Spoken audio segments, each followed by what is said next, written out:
கிருஷ்ணகிரி மாவட்டம் காவேரிப்பட்டினம் அருகே திமுகவின் பவள விழா மற்றும் ரூபாய் 3 கோடி மதிப்பீட்டில் திட்டப் பணிகளை சட்டமன்ற உறுப்பினர் மதியழகன் துவக்கி வைத்தார்.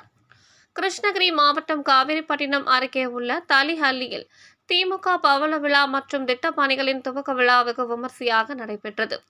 இந்த விழாவில் தமிழக முதல்வர் மு.க. ஸ்டாலின் அவர்களின் 71வது பிறந்த நாளினை ஒட்டி தலிஹள்ளியில் சுமார் 71 அடி உயரம் கொண்ட திமுக கொடி கம்பத்தில் கிழக்கு மாவட்ட செயலாளரும் சட்டமன்ற உறுப்பினருமான மதியழகன் சிறப்பு அழைப்பாளர்கள் கலந்து கொண்டு திமுக கொடியினை ஏற்றி வைத்து 300 பெண்களுக்கு நலத்திட்ட உதவிகளையும் துவக்கி வைத்து தொடர்ந்து ஜெயனூர், நெடுங்கல், போச்சம்பள்ளி, பென்னீஸ்வரம் உள்ளிட்ட பல்வேறு இடங்களில் திமுக கொடிகள் ஏற்றி வைக்கப்பட்டது.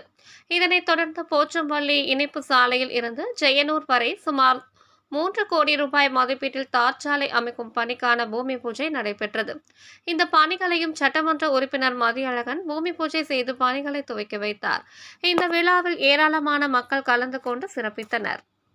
மாவட்ட பிரதிநிதிகள் தந்தூர் அவர்களே, துரைசாமி அவர்களே, பொருளாளர் சுப்பிரமணியன் நடத்தி கொண்டிருக்கின்ற நம்முடைய கழக தலைவர் ஒரு அருமையான ஆட்சியை நடத்திட்டு இருக்கார்.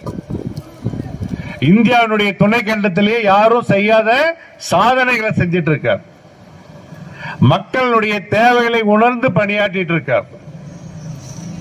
அவருடைய செயல்பாடு இன்றைக்கு யாரு பிளஸ் 2 முடிச்ச உடனே மேல் படிப்புக்கு போறாங்களோ அவர்களுக்கெல்லாம் அந்த குழந்தைகள் புதுமை பெண் திட்டமா 1000 ரூபாய் கொடுக்கிறார். வாங்க